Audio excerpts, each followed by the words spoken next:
Welcome, bitches, to the greatest known podcast in the known mortal universe. The baddest men on both sides of the Atlantic. Yes, the baddest wallpaper in the known fucking.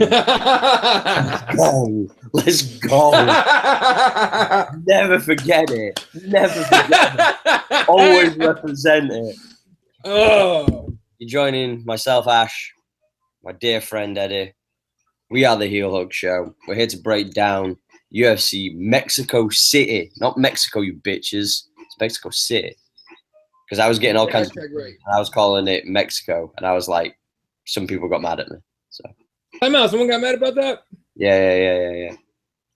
Yo, man, we're back to like 5th grade where no one got laid, man. That's what that is. That's fucking bullshit. It's that thing of like giving trophies out for second place people. So... You didn't fucking, hey, bro, you didn't fucking get the hashtag right, bro. It's not hashtag UFC Mexico. It's hashtag UFC Mexico City, bro. Get it right. It's not like we're talking about soccer. It's not Manchester and Manchester City. Yeah, exactly. It's not that specific, motherfuckers. Eat a dick. Settle down. Exactly. 100%. Yeah, man. It's been a little weird weekend. I can't even fucking talk today. This is how tired I am, and I know that I've got a long day ahead of me. I'm going to be up in 6 hours for work. I'm legit on with you guys. So yeah, anyway, it's been a crazy week in MMA, considering we've had everything from Tyron Woodley turning around and saying that he's going to leak Dana White's dick pics. Come on, what? Is that what it was?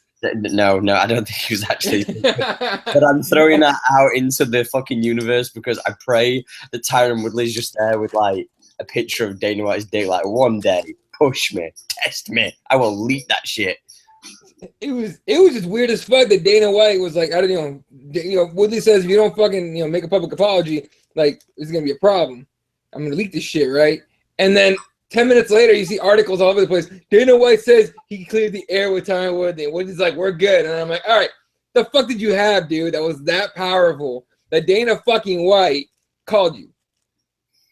What was it? Maybe Dana White just turned around and said, "Don't forget the dick pic that you sent me, motherfucker." I got plenty on you, motherfucker. What's up? Yeah, that's the funny thing is, fucking Covington got in on that shit. Kobe Covington was like, "I got something on Woodley," and I'm like, "The fuck is he talking about?" You know what? It's going to end up being that thing of like it all ends up trickling down, and the last person to have anything on anybody will be somebody like fucking Frankie Edwards. As like, oh, I would love it to be somebody that has something on everybody. So, you know what? Fuck all of you. This is what it is. Boom! Leak all that shit.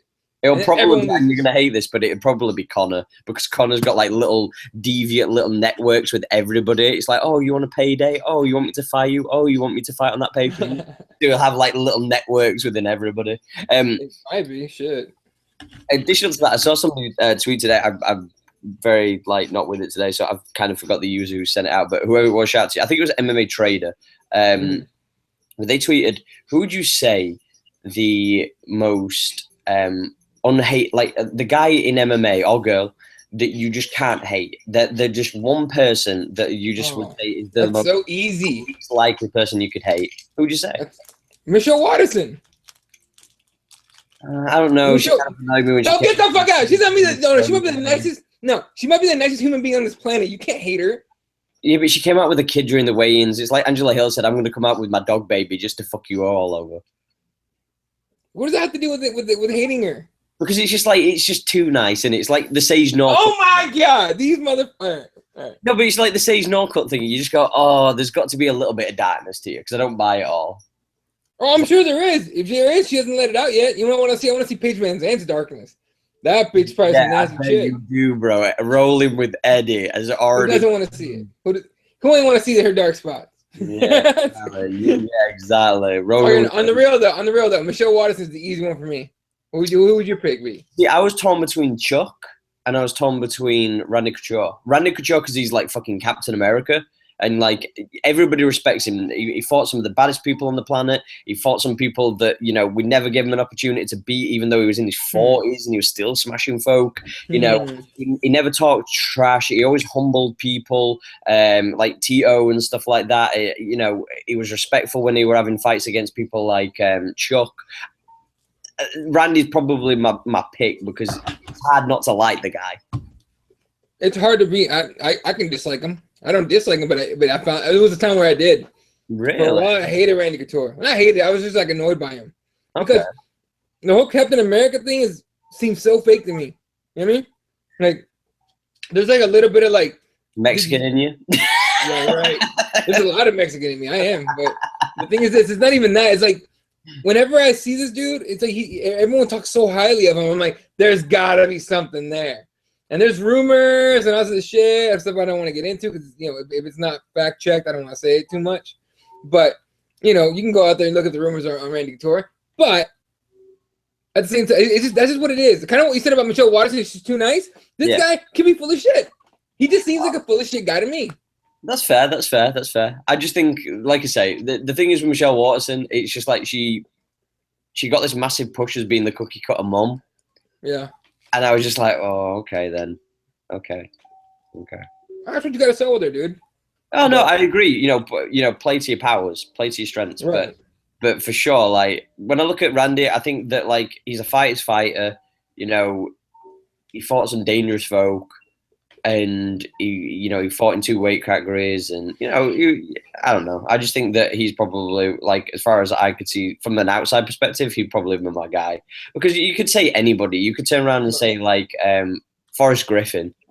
Right. You know what I mean? Like, how could you hate that guy? Like, all he wanted to do was go out there and fight, and he did it with a smile on his face. You know who my first answer was going to be, and a lot of people are going to not believe me on this. I never hated Dan Hardy. That's surprising with you being American. I'm not going to lie. No. Even when he was being a complete asshole, you know what I mean? Like back in the early Mohawk days, he was talking a lot of shit. I think he won me over with the I'm gonna slap the 10 off you line. They said the GSP. He won me over with that. I can never hate that guy. That was the best line I heard it forever. I just think that Dan Hardy. Speaking of great lines, by the way, did you see what Kat Zingano said to Cyborg? What she said? She's spitting blood at a shark. I was like, what? Whoa. Like, what? There's few lines that, like, I ever listen. Whenever I hear, like, a line that somebody says in a confrontational manner between 2 people, I always go, oh, that's cheesy. Oh, that's corny. But when she turned around and went, this girl's fucking spitting blood at a shark, I was like, whoa. Damn, dog. Damn. She's trying to get personal. You pardon? She's trying to get personal, build a fight. Well, I just felt like, wow, that's like a dark line. There's very few that you hear where you ever turn around and go, whoa, that's one of those where it's like, okay, this has got legs to it now, just from one line. Oh yeah, you know what's funny? It's such a waste of time to tweet Cyborg anything because she doesn't tweet you back. Her boyfriend tweets you back. That English is too good, dog. She didn't tweet her though because apparently Cyborg's blocked her on all social medias. Can't handle it. Oh well. That's Let me tell you, would you rather see Zingano or Holm in there with her? Holm, because I think it's a fight. Me too. I think Kat Zingano puts up a valiant effort, but gets finished way quicker than Evinger does. Yeah. I like Kat Zingano a lot. Same. It's the BJ Penn. A highly motivated Kat Zingano could beat every woman in the division. Do you know what I mean? Shit, man! A highly motivated turd will make the whole place stink up, not just the bathroom. Or that doesn't mean anything at all. I agree with you. I I'm just saying, you know what I'm saying? Yeah, the principle of the thing. But the thing is, though, is that I think like Holly Holmes has the style. Yeah. That being said, TRT Vitor whoops the shit out of everybody. Dad bod Vitor is a 50-50 guy. That. Now that makes sense to me. Yeah, I agree. Like TRT, like. God damn. There's only one person scarier, and that's fucking Uberim. Yeah. There's nothing scarier than Uberim. There's nothing. When he stood next to Brock Lesnar and he was juiced out of his mind, it was one of the very few times. Like, I always remember, like, if guys have never seen it before, just type in, I think it's Here Comes the Pain, the SmackDown 4 game for the PlayStation.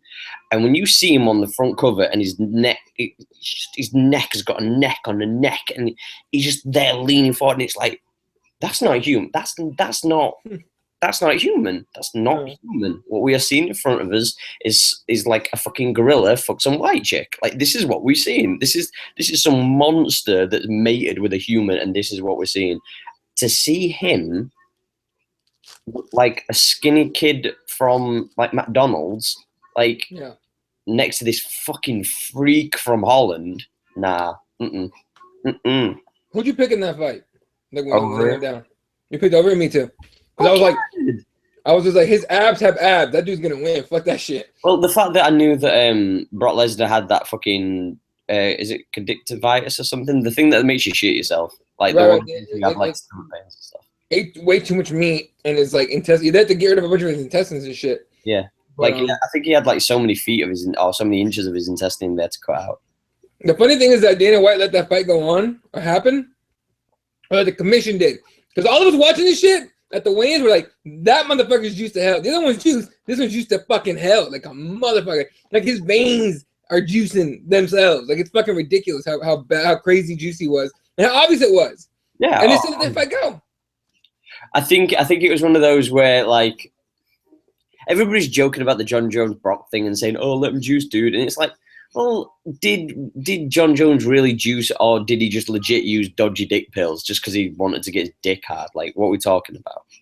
I don't think he's the smartest guy ever, so I'm gonna go with dick pills, man. I literally think he's kind of an idiot. Say that again. What, you just think he's an idiot who takes dick pills and doesn't check the prescription? I think. Oh no, I think John Jones makes awful decisions, and he's way too reckless with shit like that, right? Yeah.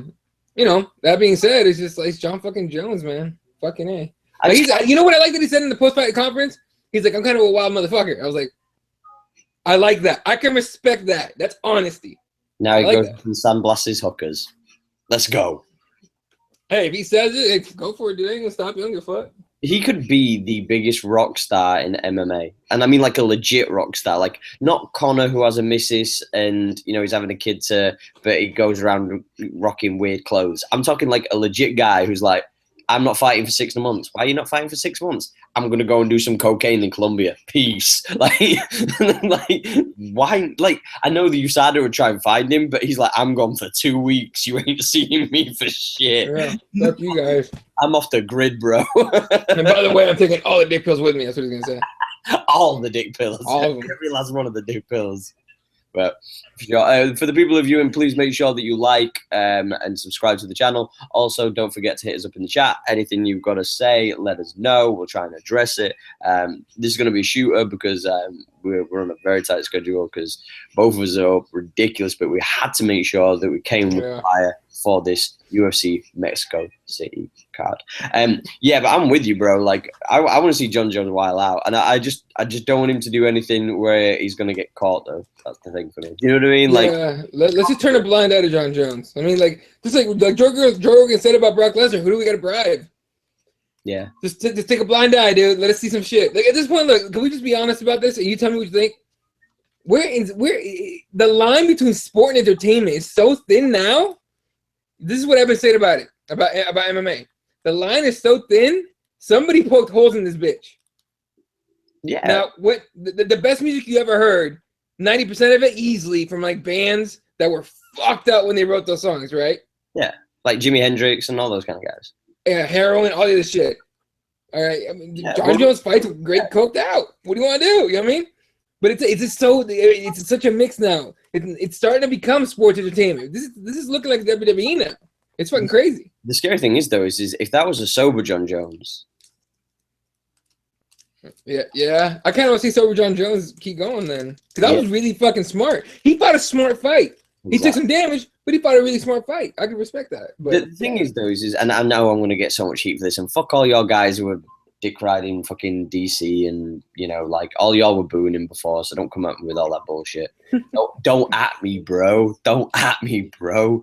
But fuck, man. Like, I think for me, there's always going to be that question mark, and there is, like, if I'm being brutally honest, I think he's one of the top 5 lightweights of all time, top 10. You know what I mean? He's up there. Who, DC? Yeah, he's in the conversation. I like him as number 2. Bullshit. Right. Let's just maybe number 3. Let's put this into perspective. Let's just put this into perspective. Okay. Right. Okay. First off, the Gustafsson fight.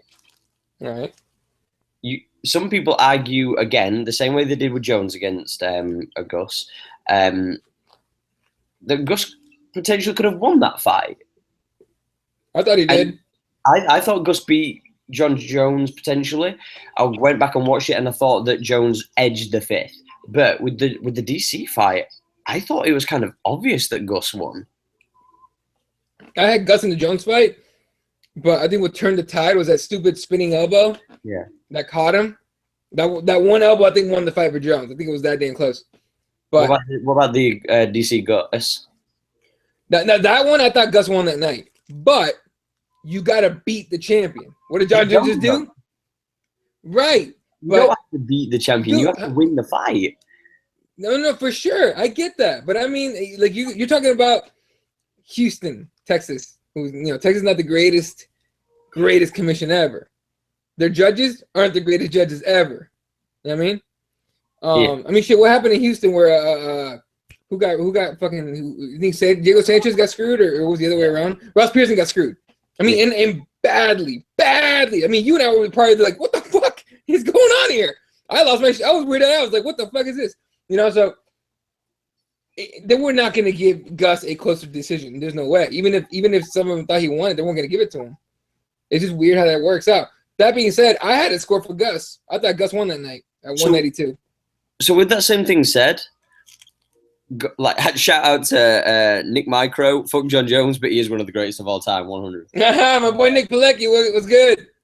But yeah, so the thing is though, is with that fight, so to put this into perspective, you agree with me that potentially he did lose that Gus fight. Right. So the second fight, where before that prior, sorry, I always go to that fight first because I think it's very important to address that first, because that's the only, in my opinion, really fair competitive title defense that DC has had. Right. The first one against Rumble had prepared for a long, rangy John Jones, and then he gets thrown DC, which is the complete and utter polar opposite. Of course. What So granted, DC rid it out, took some big shots, and then he got the finish, he got the choke. Fair play to him on the finish. But again, you've got to take into, there's an asterisk where you go, well, Rumble didn't prepare. Whereas DC was probably thinking, I'm going to have to fight Rumble at some point because I'm not getting John Jones until I go through Rumble properly. So that was probably the next fight that he had in mind. Right.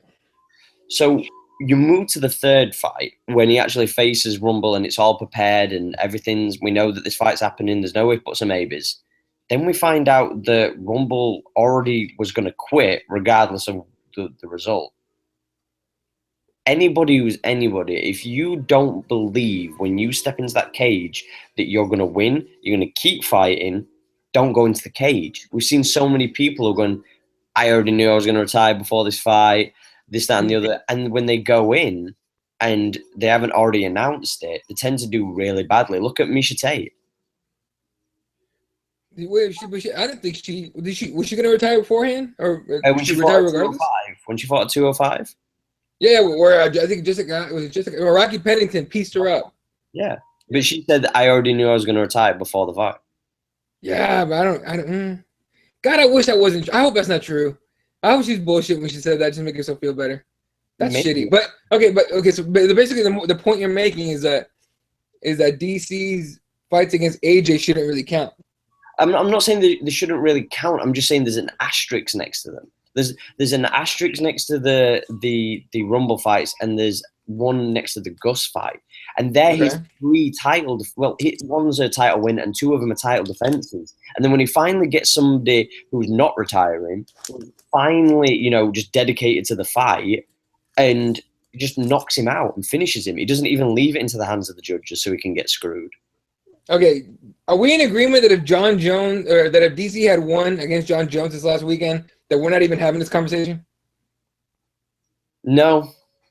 Really? Okay. So if DC beats John Jones, he's not like top two greatest heavyweight ever. He's definitely in the conversation but you have to do a third. That's for me. That's where you go, right? Who's the baddest out of these guys? Because it's like saying who would have been the greatest lightweight prior to John Jones? Who would have been the greatest lightweight between Chuck and Randy? Because they're usually the conversational pieces. Like, who's the greatest out of those two? Do you know what I mean? They had to have a fight. Because if you look on paper, you go, well, maybe Chuck's, he knocked loads of guys out. But the thing is with John Jones is he has a kill list. Like, you look through his list of people he finished, and you go, whoa, there's some badass names. And he fought them in the prime. He didn't fight them at the back end. Yeah, I mean, I don't know, dude. The whole thing's weird. By the way, real quick before we continue, are you hearing that stupid fucking rumor between Chael and Chuck Liddell? where Chael started this shit saying, I think I'm gonna fight Chuck next, and I'm like, no. And if he does, I hope Chuck Liddell just pulls the fucking, goes back in time and knocks you the fuck out for even suggesting this shit. I hope, because when we saw Chuck Liddell in the picture last, he smashed the piss out of the picture. He looked absolutely jacked out of his mind, and I kind of went, him versus John Jones would be fun. Get the fuck out, dude. I'm playing. I'm just saying that because they had a little bit of heat, didn't they? So, but yeah, the point being is I just think that there's all these people that are dick riding DC with the same people who were saying that he was garbage and this, that, and the other, and he was the fake champion beforehand. Now that he cried on TV, everybody's like, let's. Man, that might be over at your end there, because over here, all I keep getting is a bunch of people shitting on DC. Like, on him, and they hate him from the get-go. No, all over my fucking Twitter, I'm seeing people like, I can't believe anybody's making these memes. How mean are you? You can't do that. It's not nice. It's like, fuck you guys, man.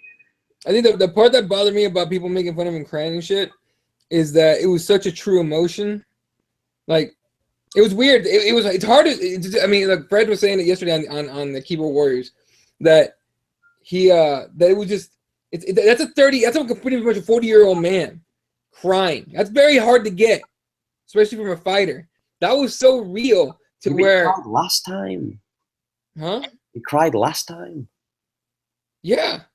So what? He can't cry this time? No, but he's an emotional dude who cries. Like, that's not a bad thing. I'm just saying, like, well, to quote your favorite dude, I'm not surprised, motherfucker. Like, what do you want from me? Like, what are we talking about? Weird. It is weird, but at the end of the day, some people are just emotional, man. But I'll bet my fucking life and I'll bet my house on it that if including this wallpaper, if John Jones would have been knocked out by DC and he'd have cried, that meme would have lived on like the Michael Jordan one. For sure. But that's a hard argument to even use for the fact that it didn't happen. So we don't know. Yeah, but the thing is, though, is we know it would because of the amount of fucking people that wouldn't stick up for John Jones. They'd be like, fuck that junkie. But the point being is, though, is you have to put the comparison out there because we know what would have happened. And to make it justified by going, poor DC, would we have said poor John Jones? Fuck no. We wouldn't have done. So okay, you want to know why though? Because it's pretty easy. Hit a pregnant woman, got busted with drugs, failed a drug test. We want me to keep going or not? Suspended multiple times. I understand what you're saying, but like, you can't put any of that on DC. The thing that people talk about DC of, oh, he bullied a grown fucking man that fights in the cage. What are we talking about? What are we talking about? But what I'm saying to you is, though, is if John Jones is trying to reform his life and then he loses a fight, and he's trying to get back to normality, and then he's given everything trying to sort himself out, and then he'd have got his head kicked off or whatever. Well, I'm not going to say his head punched off because DC had never kicked him in the head. No. Never. But yeah, the point still remains. I don't know, man. I like DC in a sense, you know what I mean? But I just think that he's blown up because of the hype train that's behind him right now. As far as there's a sympathy that's amplifying through the media from the way that he looks in this fight.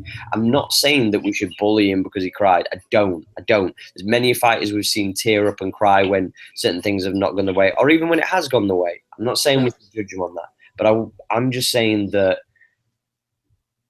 it's like a lot of things. I remember 2 or 3 months ago, everybody was shouting to high heavens, DJ is the pound for pound god. Yep. When he won in his last title defense, everybody was like, he's the greatest there's ever been. Period. Yeah. And we were all on the train. And I'm still thinking he deserves, his place on 215. Fuck all the haters. But John Jones comes back round. Dude, come on now. Come on now. DJ is the greatest right now. Okay? Right now. Here's the thing about those greatest of all time shits. Okay? Very simple. It's about impact. You want to know why? I'll tell you why. Bill Russell, you know the name? No. Well, I've heard the name, but it's not resonating with me right now. Bill Russell, legendary Boston Celtics center. Right. He has 11 rings. 11. Plus defensive player of the years, rebounding titles, averaged ridiculous numbers throughout his whole career. 11 rings. Michael Jordan's got 6, and he's the greatest of all time. It's not about like it's not about you destroyed everyone in his division. It's about impact. Have you made the biggest impact? John motherfucking Jones has made a massive impact. Anderson Silva made a bigger impact so far. Okay, John Jones is gonna catch him and pass him if he stays on the right path. Conor McGregor's got a shot at that, especially with the shit later in August, right? He's got a shot at it. So I think to me, it's about impact. Did you impact the sport or people or fans the way a Michael Jordan did, the way I don't know, I guess a Tom Brady did when I fucking talk about American football. You know, the way the argument continues with Cristiano Ronaldo, Messi, Maradona still in there, Pele's certainly in that discussion. You know what I mean? It's about impact, not really about numbers. It's about impact to me. I agree with you. I don't dispute that. I'm just trying to point out the fickleness of fans as far as, and we know that they're fickle, and you know we. Oh, certainly. We're assholes. Fans are assholes. 100%. That's how it works. Have you ever been? I mean, I know you've never been to LA, or talked to Laker fans, but you know, fuck them. Laker fans and Warrior fans are awful fucking people. This is what it is. Get mad if you want to. I don't give a shit. I don't know anybody that ain't coming for me. I'm on the other side of the pond, so fuck all y'all. Whatever. Hey, fans in Phoenix are fucking all over the place. We can't even pick a fucking team. Just because I've been here a long ass time, I'm a massive Suns and Cardinals fan. But there's people around here that are like Knicks fans. And I'm like, the fuck are you doing here, man? Like, oh, we just moved here. Everyone's a transplant, so no one's a local fan. This is what it is. But I can see these fans from like LA and Golden State. Especially the Golden State ones. What the fuck? Where the hell did you guys come from? The fuck did you guys come from? Well, I mean, you know what I mean? Like, it's like they were all hiding under rocks waiting for the Warriors to be good. And all of a sudden they're good. And like, oh, yeah, a lifelong Warriors fan. Oh, that's cool. Hey, why is your shit all like, you know, Lakers shit? Or why is your shit all, you know, Miami Heat stuff or Cleveland stuff? You ever been to Cleveland? No. The fuck is going on? So, Warriors, bro. Warriors. We're still good. We're still good. Yeah, whatever. Here's the thing. It's just human nature. It is all human nature. It doesn't make people awful. It's not a memory that irritates me more, though. Oh, yeah. With MMA fans, because it's like, we just, like, you know, God, man. Like, and the one that really irritates me most that people won't forget about, and I wish they would, is they keep on making out like Khabib's the second coming. That's the one that irritates me the most. Like, people still, like, bum Khabib, and they make out that Khabib's the god of, like, lightweight and 155, and I'm like, he was getting lit up by Michael Johnson in his last fight. You only remember it because he started beating him up because he gassed and he'd ridden like a fucking pony. Like, that was the only thing. And then, like, you're talking about one fight in 3 years. Look, man, I don't know. This is a weird argument to even have to me. It's not an argument. I just think to myself, no. I just think it's stupid that we're looking at people and we've got this thing of, like, whatever's new is the greatest.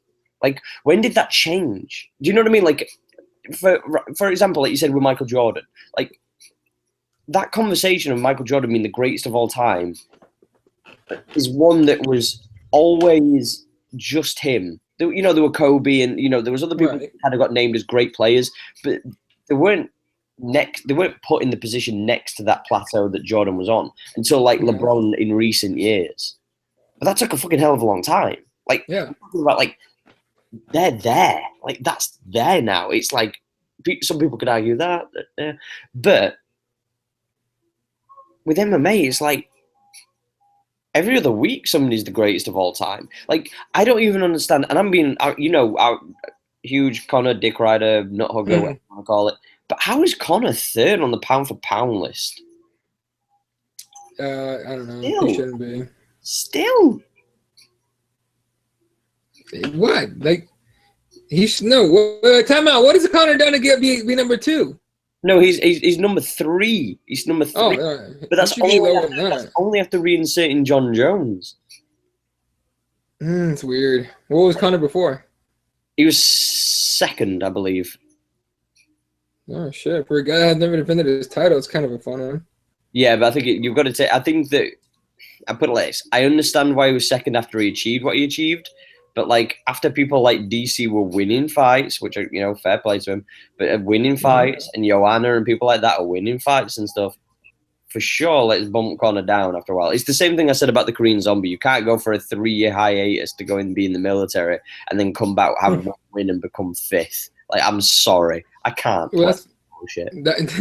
That's why the fucking that's what the fucking rankings are dog shit, man. All of them are dog shit. There's no reason to fucking have that. I mean, it's just stupid, dude. To trust a bunch of who votes for it? Huh? Yeah, MMA journalists, okay, who have not all of them. There are some that trained. Most that have not trained a day in their life. You gotta trust them to be able to fucking analyze a fighter's career. Fuck out of here with that shit. You know what I mean? It's just like you said. Everyone's fickle. People are fickle. Fans are fickle. So is media. You know what I mean? Again, I go to the example of the Brazilian one who refused to vote Conor McGregor because he knocked out Jose Aldo in 13 seconds. You know what I mean? They're all still human and shit. But I don't know. Regardless, man, it's this whole greatest of all time argument. It's fun to talk about, but truly, we're never gonna get a real answer. We're just gonna get the popular answer. We're never gonna get the real answer, who the greatest, because there really isn't like people that are like, okay, well, this is the categories, and this is where they need to be at to be considered greatest of all time, and let's see where the numbers stack up. Because again, if the numbers stack up, Bill Russell's the greatest of all time in NBA. I want to ask you this question. For you, what are the key points, if you was going to say three, just name three key factors that should be, in your opinion, to make you the greatest of all time in MMA? Man, finishes is one. Pardon? Finishes, the ability to finish a fight is one. Consistency, you know what I mean? In title defenses, there you go. Title defenses as well, of course. But I'm talking about consistency as far as like your performances you don't go on like an 8-fight losing streak. Yeah. Like you're consistent. Yeah, you might lose one here or there, that's fine. But you go on winning streaks, right? John Jones is pretty much undefeated. Like if there was a way to appeal that stupid Matt Hamill loss, it's stupid. Like, did you actually see that he tweeted out saying the UFC had reached out to him to have a fight? No, they didn't reach out to him. That's that dude, bro. I'll make an awful joke. That dude's deaf. He can't even pick up a phone. I don't give a shit. Somebody. I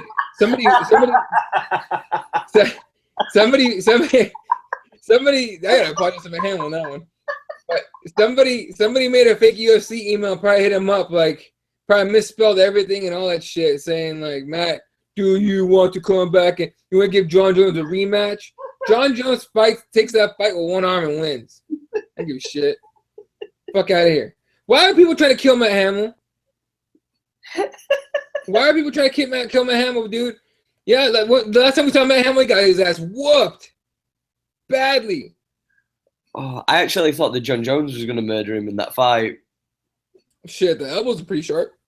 Well, I'm just saying this. I don't know I've watched that fight back, and I don't understand why that wasn't stopped sooner before the illegal elbows. Because it's an awful fucking ref, dude. That's why. Who was it? Who was that? Consistency, finishes, and title defense. Didn't we say that? No, because that's consistency, really. Okay. The ability to win, don't you? Do you know what I mean? Okay. Finishes, consistency, and fuck. What would be the other one? That's like those. This is the key thing because some people have those said first ones. Yeah. How about shit?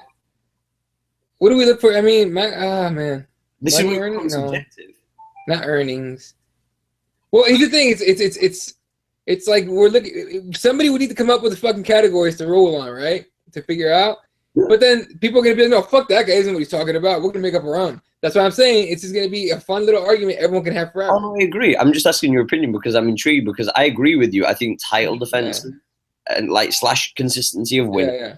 I think that finishes are important. Yeah. For me, I don't know. Like for a third, I think would be, and I know this sounds stupid. Hear me out. Once you've achieved so much, or during the time that you're around, not just taking fights because that guy's the number one contender, but you as a champion calling out the toughest guys in your division.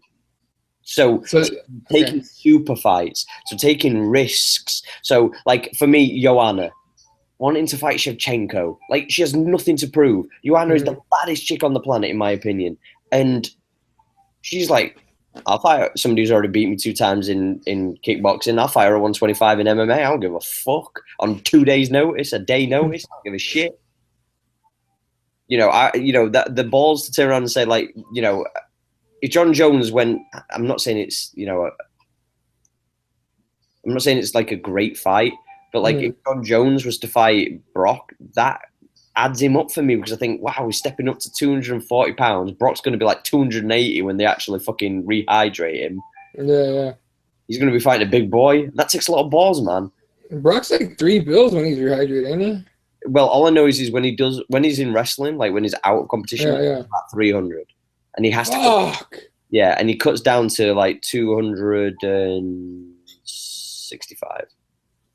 Fucking A, man. Heavyweights have to cut weight. I'll put it like this, though. I'll put it like this. If you type in when was UFC 2? When was UFC 200? Oh man, last August, September. I can't remember. Let me look up. I'm gonna find that real quick, but okay. I'm trying to find Brock Lesnar on that because I want to send you a picture of how he looked when he weighed in, and then I want you to see like the picture of him when he wrestled just before that, like in WWE. Okay. Because the key thing is just to see the difference in the fucking size of this guy. God, when he fought Mark Hunt, he was fucking jacked. Right. So yeah, we've got that picture. So that's when was UFC 200? Like people right now screaming like, "You don't know MMA, bro. You don't even know when." Oh, July 9th. So. By the way, Miesha Tate at the pre-fight presser of UFC 200 when she was facing off against Amanda Nunes. God damn, she looked right. She looks so right.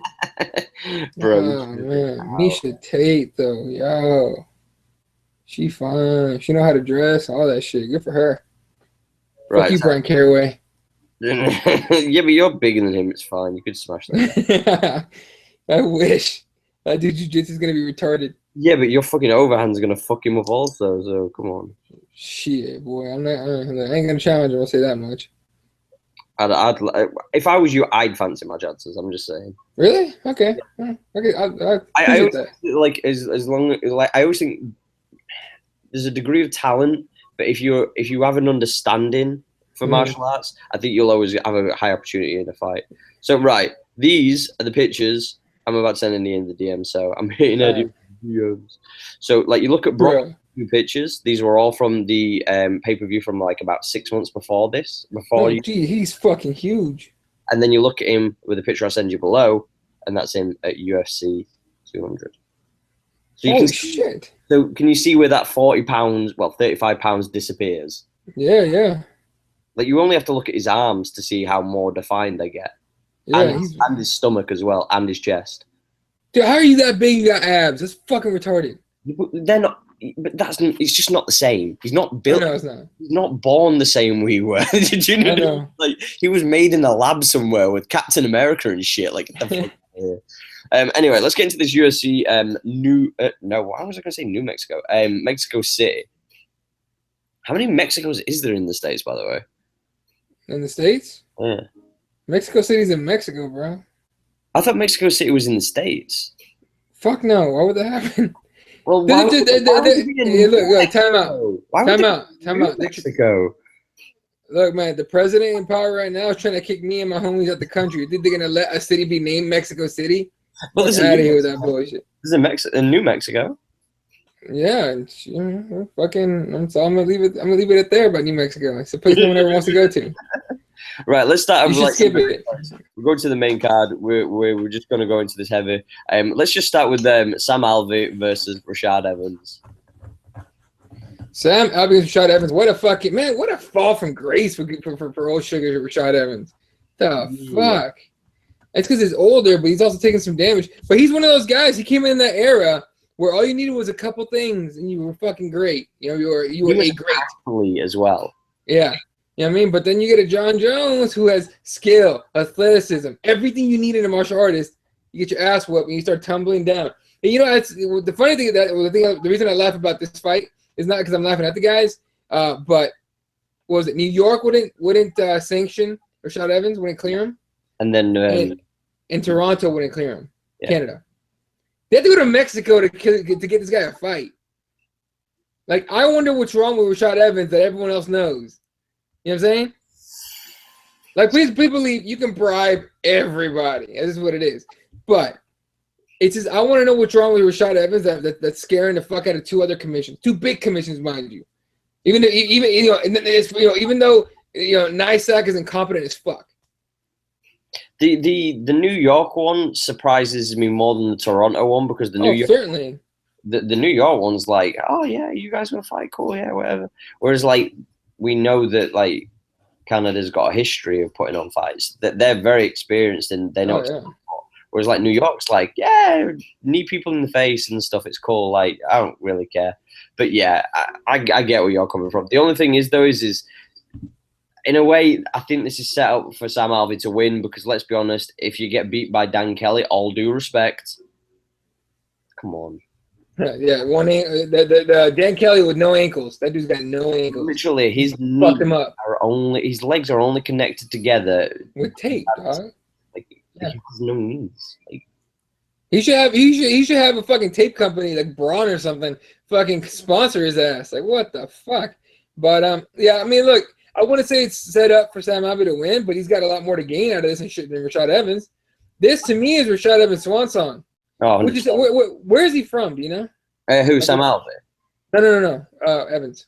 Evans. He's from Niagara Falls, and he fights out of Boca. Is it Raton? Boca Raton, yeah, in Florida. Black Zillions. Not Black Zillions anymore. Accent on the end of that. Bravo. Bruh, I'm fluent in Spanish, homie. You can't fuck with me. Let's go. But I'm surprised that Rashad. I mean, I'm not surprised that Rashad Evans can't. Okay, it's just sad that Rashad Evans can't have his last fight close to home. You know what I mean? Yeah, nobody's gonna sanction that shit.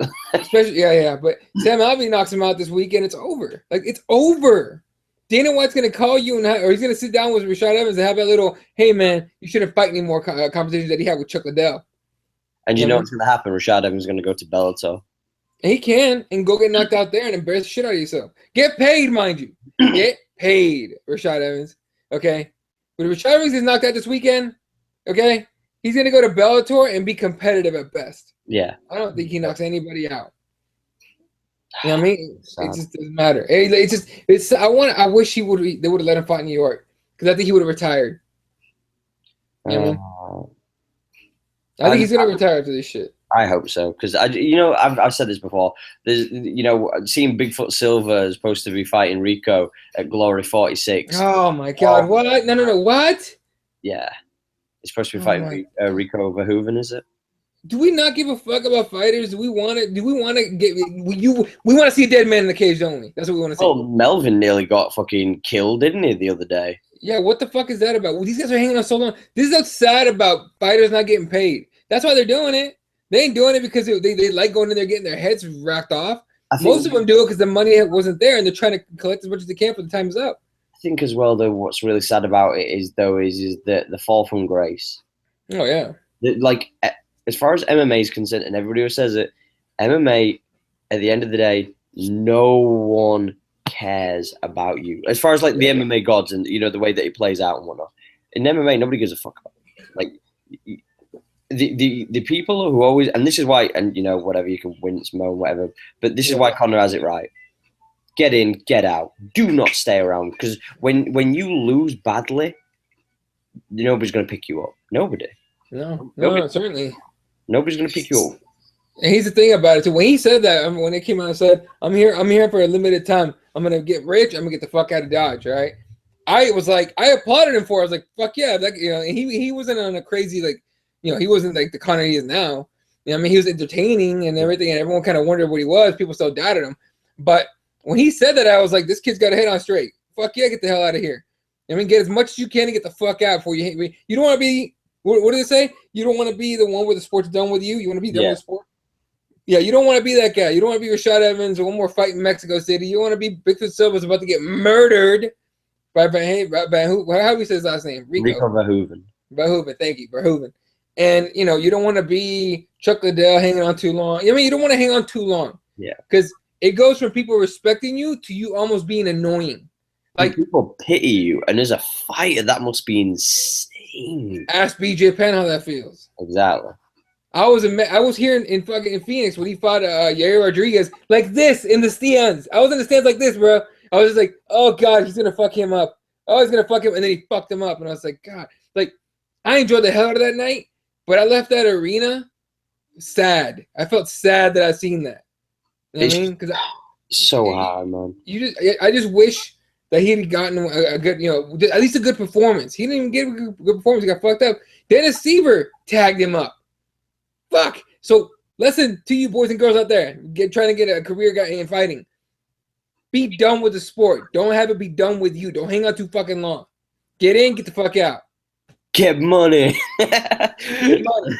Fuck bitches, get money. What? No. Yeah, so the next fight, where are we at on the next fight? I'm trying to find the card again because I went off because I was looking at something else. That's what I was doing. Shit, hold up. I got you. Okay, here we go. Next fight up is Martin Bravo against Humberto Bandenay. So seeing as he's fucking noob Sabut and he doesn't have a picture, he doesn't have a rank, doesn't even have a country, doesn't have any forms of fucking record or anything. He's never landed a punch in his life or a takedown. I feel pretty safe saying El Toro is gonna win this one, as soon as he's 12-0. Yeah, that's what I'm gonna do. The guy with the picture wins. I don't give a fuck. Here's the thing: like UFC didn't give a shit about getting you a picture. That's why I felt so sorry for Tonya Evinger because they waited till like the day before to even put a picture on for it. They didn't give a fuck. And the worst thing is in the world, they have like loads of fights on Invicta. Like, oh yeah, did you see what she said to Brandon? There's her response to Brandon Schaub. Oh yeah, stood up stupid. Fire. So if anyone hasn't seen it, Brendan Schaub tweeted out right before the fight went down. He goes, "Does anyone feel bad for Tonya Evinger before this even goes down?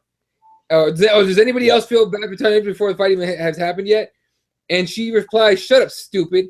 And I was just like, that is what everyone wants to say to a guy like Brendan Schaub, who talks too much shit.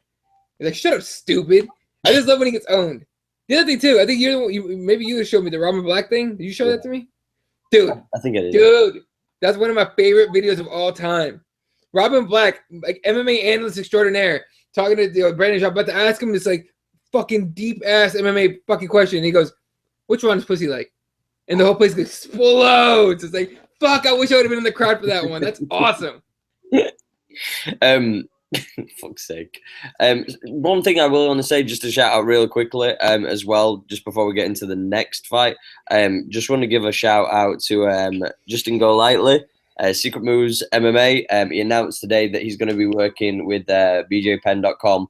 He's returning everything like that. He's a top dude, so make sure you check him out on Twitter, Secret Moves MMA. Secret Moves. Hold on, I think I fucking recognize him. Because he's the guy with the insane gifts, insane everything. Like, this fucking guy. He's going where again? Yeah, he's going to go to bjpen.com. He's going to work there partly. He's not going to be there full time and everything like that. But hey, again, dude, Justin, fuck bitches, get money, bro. Do your thing. Yeah, exactly. You ain't gonna get rich, but you'll have some fun. But I'm just gonna say this: if you end up being on fucking Chris Cyborg's little double link post things when I see bjpen.com and fucking Cyborg tweeting within 30 milliseconds of each other, we're gonna have words, bro. I can't deal with that shit, bro. I see it all the time. I'm like, oh, Chris Cyborg tweet. Oh, bjpen.com's tweeted, so I know not to even read it. So the next fight, anyway. Alan Jouban against Nico Price. Nico Price is a bad motherfucker, man. He surprised the shit out of me the last fight. He surprised me, but I don't think he's gonna do that every fucking time he fights. But undefeated, he's a bad motherfucker. I still like Alan Jouban on the jiu-jitsu side, at least. I do, but then I think to myself, the only thing that bugs me out is the fact that he got caught so easily by Gunnar. Oh yeah, and Gunner's not a striker. He's a good striker. He's a karate-based guy initially, and then he was karate, then jiu-jitsu. But the thing is, though, is like Jouban's supposed to be the striker in that fight, and he got outstruck. Like that worries me. That worries me. I think that, and bearing in mind, is he 35? 35. He's 35 years old. Mm-hmm. You know, I just think that, you know, you're a pretty guy, dude. Get your money on the modeling front. Do the UFC tonight. You're a good analyst and stuff like that. Let's get you in there instead of like fucking DC. Yeah, no, exactly. Sorry, you're talking about Joe Mario? I had to go off the page. I just shit my dog up by knocking off the remote off the fucking couch. Pretty freaked out. My dog just looked at me like, bruh. Bruh. All right. Let me ask you a question real quick, because I know Alan Joban trains 10th Planet Jiu-Jitsu, right? Yeah. Why is it that most 10th Planet Jiu-Jitsu guys don't win? No. That's a legit question. Why do they not transfer over into the UFC very well? Yeah, because 10th Planet is supposed to be. And again, 100% respect for Eddie Bravo and 10th Planet. You know what I mean? Tony Ferguson. Tony Ferguson, there you go, that's one. Yeah, Kevin but he's one of the Gastelum? top guys in the fucking, like, top guys in the company. World. Top guys in the fucking Right. company. Right. But we're talking like Killer B. Saunders. Yeah. But don't you think Very there's iffy. levels to that, though? Do you know what I mean? Absolutely. So, like, Absolutely for levels to example, TriStar. Look at TriStar. You know, with the exception of Faraz Zahabi's little brother, like, you know, GSP was the only guy. Then there was Rory McDonald. You know, but we saw Sage Northcutt go to Faraz, and he didn't do well. You know, Right. You know, sometimes it's not necessarily where you train; it's just how good are you. Like, do you know what I mean? Like how? No, certainly. No, I'm just saying this because I was having an argument with somebody the other day. I train at a CTA, it's Coyotea Association. But I you know, we have open mats and everyone comes. 10th Planet guys fucking show up constantly to our gym to train, right? Or to do open mat. But we get a shitload of like Gracie guys, right? So I always have this like argument with them about what's a better system. That literally comes up. Oh god. And it's a stupid argument to have, really, because it's like, who gives a shit, first of all? But everyone's like, well, let's look at MMA. Most guys that win, or the 10th Planet guys, most 10th Planet guys lose their fights, and a lot of the Gracie guys win. But I remember telling them, like, you're talking a numbers game now. There's way more people that train Gracie than 10th Planet. And Gracie was the first style that became mainstream for people to learn. Yeah. So I mean, I don't know. It's just I find it weird that I get in an argument more than once. I think one thing to take into account is, and this is one of the main things, the Gracie family, theirs derived from actually competing with jiu-jitsu in MMA. Mm-hmm. Whereas 10th Planet was designed to be used in MMA, but the head coach, you know, Eddie, is never competed in MMA. So how do you transfer a purely jiu-jitsu knowledge and base into implementing into a training camp per se for, you know, for an MMA competition, an MMA fight, whereas jiu-jitsu was designed to literally beat people with them trying to strike with you. Yeah. Oh, dude, hold up. Sam Alvey follows me. Sam Alvey. What up, Sam Alvey? Yeah. Well, fair play. I didn't fucking know that until I looked at the Twitter, and I was gonna see what if he's tweeting anything out about being in Mexico and shit. But yeah, does that make sense though? Yeah, you know, I get what you're saying. Definitely. I just think that the Gracies, that's the way that they just kind of moves forward a little bit better. But yeah, I'm going with Nico. That's how I'm rolling out with that. Now, Nico, I'm Joban. Now, this next fight, I'm going to let Eddie announce it. But just to let you know, this next fight is sponsored by Rolling with Eddie. Rolling with Eddie is a TV show. And mini episodes, because it only lasts about 3 minutes from what I've heard from, you know, Eddie's past. Hater. But Rolling with Eddie is a jiu-jitsu / porn mini series on Pornhub. If you wish to view Rolling with Eddie, feel free. But you will never ever see it on this YouTube page. Oh man, Random Marcos and my girl Alexa Grasso. I mean, seriously. Oh man. What do you roll with first? What do you think I'm gonna roll with, bruh? I'm rolling with Alexa Grasso all day. Then I'll come back and pick Random Marcos out later. It's all good. I don't discriminate. Although she does tend to leave like red hair mark on everything with her red hair. You notice that shit? Because it's dyed. Yeah, but well, it didn't exactly look natural to me, bro. No, it doesn't. It looks like off, but you know, I never thought that the curtains would match the carpet, as they say. If she dyed that, I'm gonna be weirded out. Like I would be weirded out if like it turns out that they do. So you have to go through all that, and then you did that. Like, I like commitment. That's too much commitment, chick. Dedication to the cause, bro. Roll that back. Roll that back a little bit here, okay? Anyway. I hope you mean figuratively, not literally. Anyway. Figuratively. Yeah, that's pretty. I just thought about that. Anyway, fucking A. All right. Look, for me, it's simple, man. Randa Marcos is kind of a brawler, right? Yeah. She doesn't get ugly. Alexa Grasso is a technician, and she will just mind getting in a brawl, but she will technically brawl your ass to fucking shit. So, I like Alexa Grasso in this for sure. She's gonna pick her apart. I just wonder if, I don't know. It's strange because there's moments like we saw in her last fight against Felice Herring where she lost. Right. Where we saw that somebody who could outstrike her and manipulate her in that way of making it rough and then getting out of the way could cause her problems. I do like Alexa in this fight. I'm not going to lie. I think it's going to be a lot closer than what people think. I think this is it by split decision. Yeah, it's not going to be a finish. It's not going to be a finish. Please believe. Because like I say, I just thought that in the last fight, she kind of looked lost, if that makes sense. Yeah, I think the fact that I don't think they expected Felice to have come out like that. You know what I mean? I think they expected Felice to be like a cowboy. Like, which Felice we're going to get this time around? Slow starter. And she wasn't a slow starter. She was on point from the get-go. I think this is going to be very similar to the Carvillo fight, the one we saw in Scotland. Remind me again? Against Christ, I've already forgotten her name. The girl who's got the sweetest voice in fucking MMA. I forgot. JoJo. Yeah.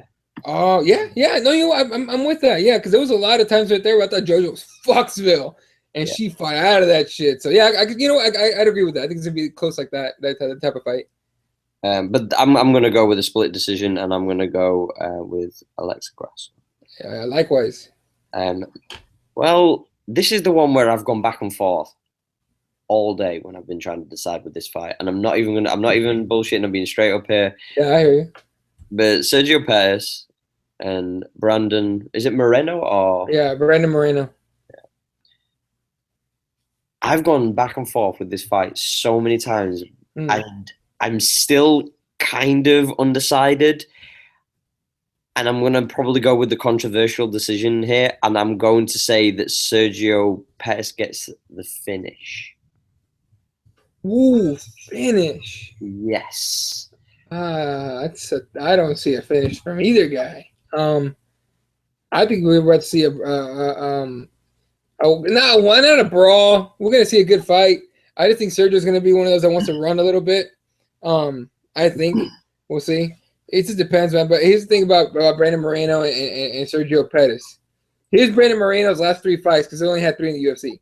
Okay, Luis Smolka, Ryan Benoit, and Dustin Ortiz. He finished 2 out of 3 with submissions, right? Yeah. Now, Sergio Perez, we know, Anthony Perez isn't fighting Saturday night. He'll be fighting on that end. Every other 2 fuckers fight the same card, they lose, both of them. So it's pretty bad. But Perez has been in the UFC way longer. His last 3, John Moraga decision, Chris Coletti decision, and Chris Carriazo decision. I understand where you're coming from. I just feel that there's a lot more pressure on Moreno. Certainly. There's a lot more pressure on Moreno than there is on Perez. Absolutely. Perez is always overlooked, and I feel like in his last few fights, he's got better and better technique-wise, and the way he's been carrying himself, and the way that he seems to have been progressing finally as a martial artist. He seems to kind of, this sounds really harsh, but it seems to have kind of motivated him that his brother's kind of been on the downside, and it seems to have benefited him per se. You know what I think the problem is with Pettis is his older brother. I mean, what did you think when Sergio Pettis came in? Oh shit, Anthony Pettis 2.0. That's what everybody thought. I didn't. I was like, no, it takes a lot. There's a lot of factors to Anthony Pettis. I really doubt the brother's the same way. I think the brother's going to be a little different. And we watched his first 2-3 fights. Like, yeah, way different. Yeah. I think the pressure from being Anthony Pettis' little brother got to him. And I think because Anthony lost, and he's kind of riding under the radar. I mean, Anthony Pettis is under the radar right now. No one's talking about him for shit. You know what I mean? Because his brother's under the radar, Sergio Pettis can breathe and be like, all right, I can fight now. I can build my own shit. Tomorrow night or Saturday night might be step 1. This might be the first fight he comes up. We're like, oh shit, Sergio Pettis. Oh, who's the other guy? Oh, that's Sergio Pettis' older brother. That's what he's looking for. Yeah, I understand that, and that's why I think that with this, let's bear this in mind. Right. If either of these gentlemen win, well, obviously one of them is going to win. But what I mean is if one of them makes a statement, they're the next fight. They're the number one contender.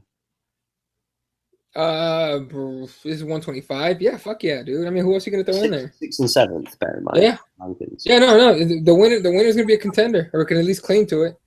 Well, I put it this way: the people were pushing for Brandon to actually fight DJ. Not. No, fuck no. They were doing it. They was doing it. They'll do it after this. They'll definitely do it after this, but they were pushing for him to have the title shot after his last win. I know. I was one of the few that were like, "No, we have a kid. We have a kid with legit like promise. Don't murder it." Sergio Pettis, mind you. Hey, look, throw Sergio Pettis to the wolves. I don't give a fuck. Like, I'm just kidding. No, but no, truthfully, neither one's ready. Certainly not Sergio. No, certainly not Brandon, who's way too young, I think, and too inexperienced as far as UFC high level. Now, a lot of promise. 2 out of 3 finishes by Jiu-Jitsu. Fuck yeah.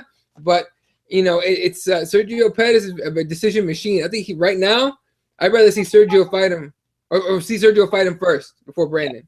I think the problem is if Brandon fights him, he's going to get boxed up and finished, stood up. Yeah. I don't think Brandon's got to develop more, way more. And I think getting more wins and hopefully getting some money here, he gets some better training on the hands. We got something. I think Sergio's the better matchup as well for something a little bit different because we're going to see somebody who has really good foot movement. Oh, Sergio and DJ? Yeah. Sergio, I like his movement because he's very. I mean, the Rufus sport is fucking bursting out of his eyeballs. He moves just like Duke Rufus, very decidedly, but it's like a smooth. Like I'm going this way, whether you like it or not. Boom, smooth though. Yeah. But quick. I like his footwork. No, I'm a big fan of the way Duke Rufus trains his guys in footwork. I mean, even like Tyron Woodley's footwork's gotten way better.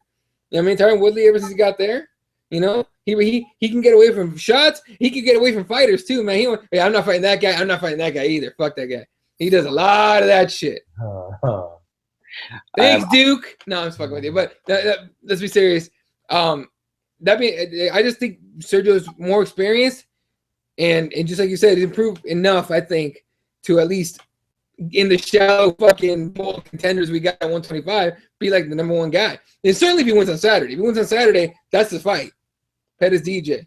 They're like, I think DJ might be like 10 years older, huh? Are you picking in this fight? This one? Oh, dude, come on, man. Come on, bruh. Really? You're repping the fight? Come on. I'm not picking against my country, man. Get the fuck out of here. No, okay, no, seriously. No. On the real. Sergio Pettis, I don't think he's headlining Fight Night, right? I don't think he has, but neither is Brandon, has he? So no, he hasn't. He's the thing about Brandon Moreno. Everything I've seen of him, interviews and shit, he's very like a kid in a candy store when he's getting ready to fight. You know what I mean? He's like, yeah, I'm gonna fight whatever. Like if the pressure's there, he's not showing it. I just don't think. I mean, there's a possibility he might not feel it. He's like, I'm just gonna fight whatever. I'm at home. My parents get to see me. My friends get to see me. He's gonna be excited, whether or not that he's gonna fuck that up on the walkout by dumping all the adrenaline out. It's gonna be a fucking awful idea.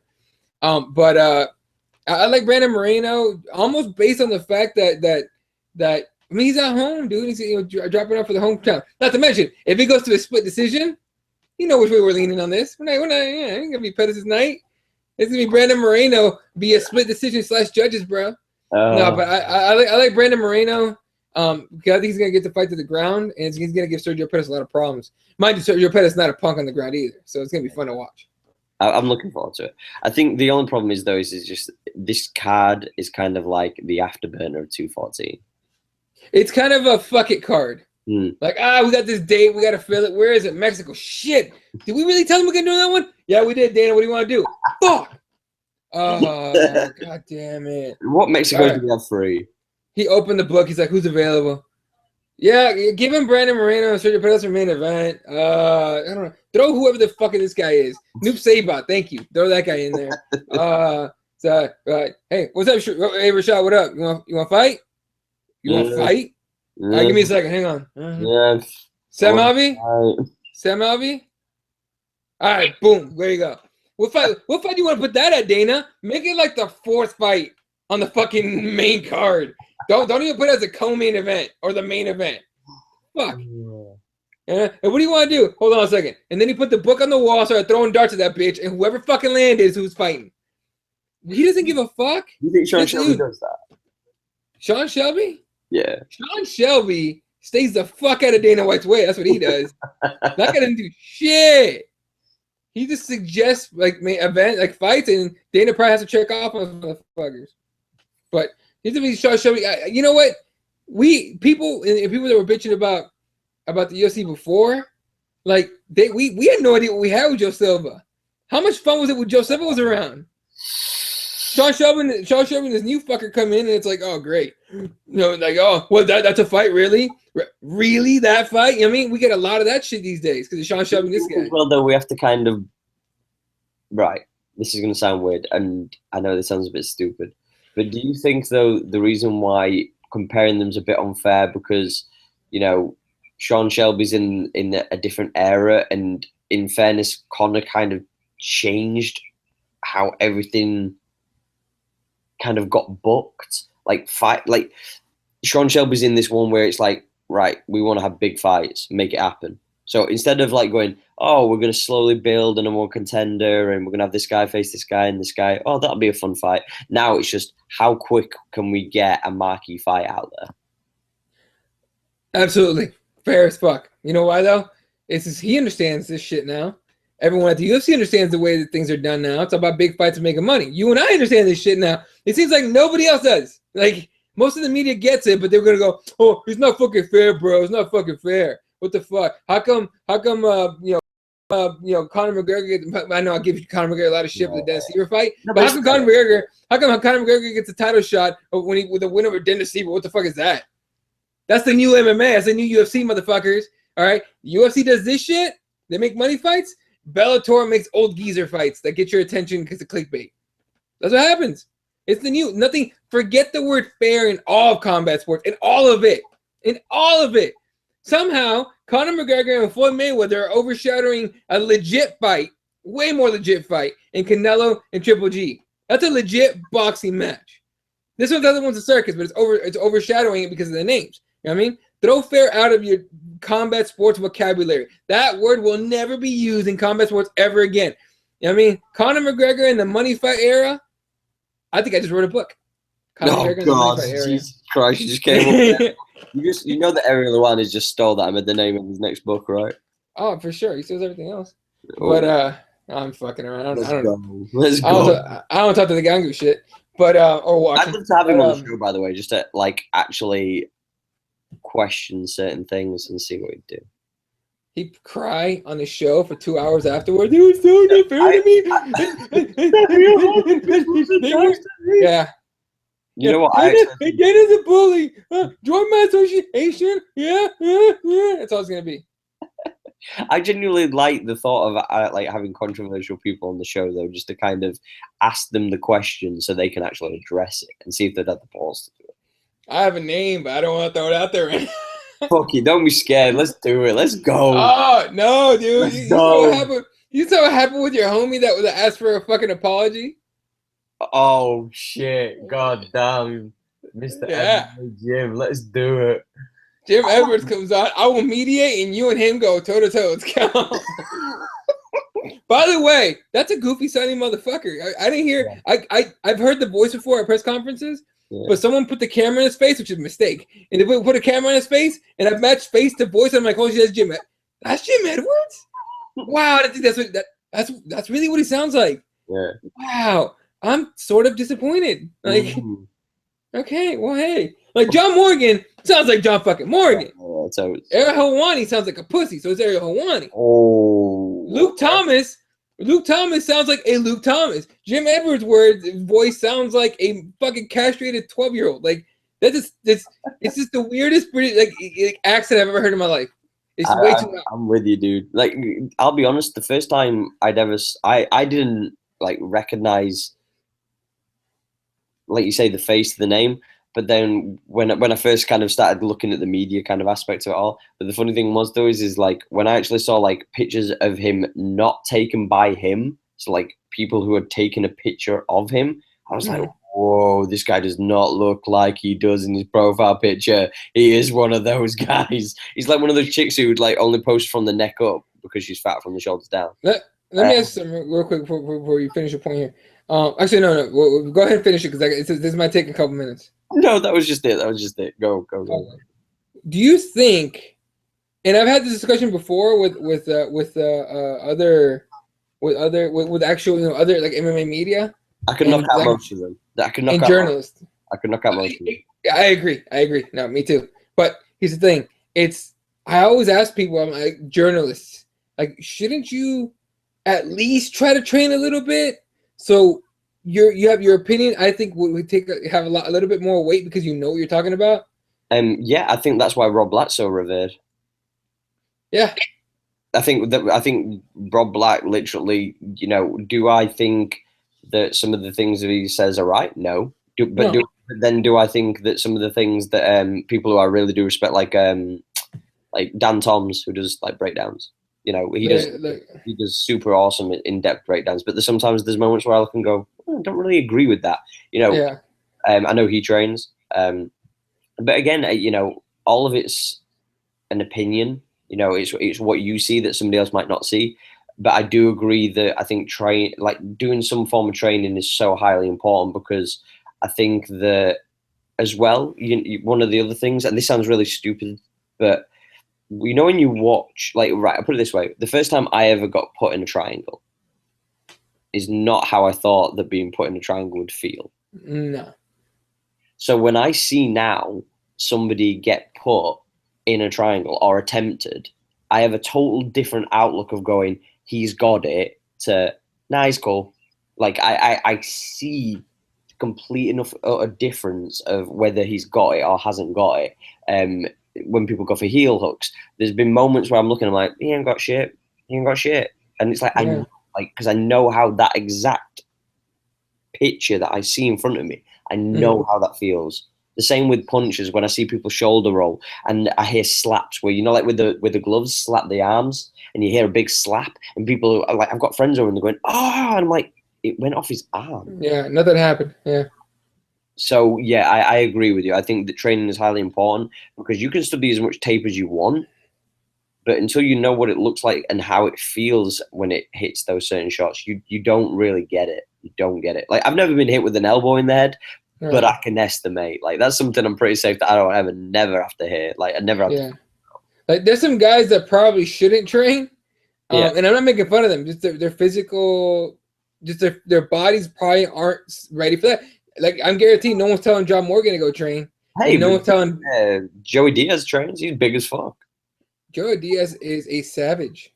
Isn't he a blue belt as well? I believe he is. Yeah. Yeah. No, I'm not saying John Morgan can't. I'm just saying this. Make Joey Diaz versus John Jones at a jiu-jitsu competition, please. Yo, wow, that'd be fucked up. Imagine that's the stupid thing about blue belts, though.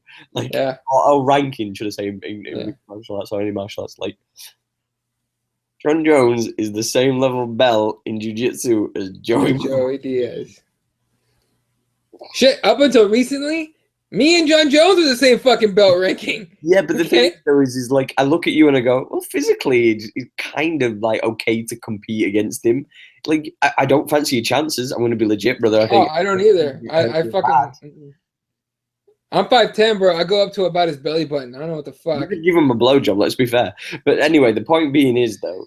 That sounds like a rape joke. It's fucked up. Oh, dear God. He'd definitely be the truck and you'd definitely be the chick. But there's still, the point being is, though, is Joey Diaz, who's like legit got granddad bod. Yeah. Would be competing against John Jones, one of the most physically gifted athletes we've ever seen. I'm surprised Joey Diaz jogs, much less trains. What the fuck, man? I'm surprised he can walk. Like, yeah. He lost a lot of weight, though. He used to be way bigger. Yeah, the jiu-jitsu helps, though, bro. Yeah, a lot. Yeah, absolutely. Was there anything else you wanted to throw out there whilst we're on here? Did you see the picture of Connor sparring with Maldonado as well? The one where he has his hands behind his back? No, the one where he actually hits him. He hits Paul. Yeah, on if you go on Ariel Hawani's page, oh no, you can't, can you? Yeah, I'm blocked. Sorry, bro. Sorry to bring up this bad memory. Sorry, it's his loss, dude. Look, if you can't fucking, oh, don't worry, I can get to it. I can see I've got it. you. I've got you. You got it. All right. I hate you up. I slid in them DMs, bro. Gotcha. But yeah. But I'm just saying, Paulie looks a little bit fucked up. I'm not saying that Connor's been beating him up or anything. Don't get fucking mad and get all that boxer hype on me. I don't need it in my life. I've had enough of you guys trying it. Because the worst thing in the world is I always have my DMs open just in case like a fighter wants to DM me for about an interview or anybody wants to sort out an interview or sponsors. But I do tend to get a lot of hate mail from boxing fans recently. Oh wow, he landed one. Yeah, look at his face though. But look at his actual face though. Yeah, it's kind of fucked up. Wait, isn't he like old and retired and slow now? I wouldn't say like old and retired because then you're saying like, you know, Floyd Mayweather. Yeah, I don't know, dude. Old, tired, you know. I was never a Paul fan. I'm not. I'm just saying though that the point is for somebody to turn around and say that like Conor doesn't have a chance and then he's doing okay against a boxer as far as we know. You know, it's an interesting look. That's all I'm saying. Yeah, I hear you, man. But I do think it's funny though that Floyd tried to change the size of the gloves to small size gloves, even though he knew that the commission had never sanctioned it.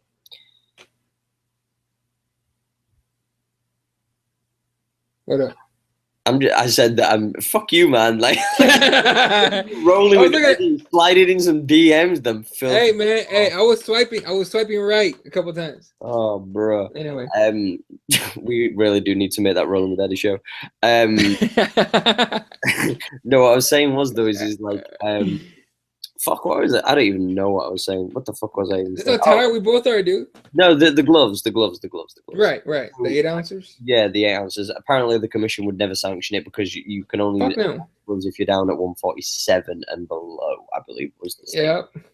That was a Floyd Mayweather episode of fucking with Conor and the fans. Or at least trying to fuck with Conor and the fans. It'd have been with Conor because I think Conor. No, of course not. Conor knows that shit. Conor's team knows that shit. You don't think Conor was like asking about it? It's like, hey, what's the lowest we can go on those gloves?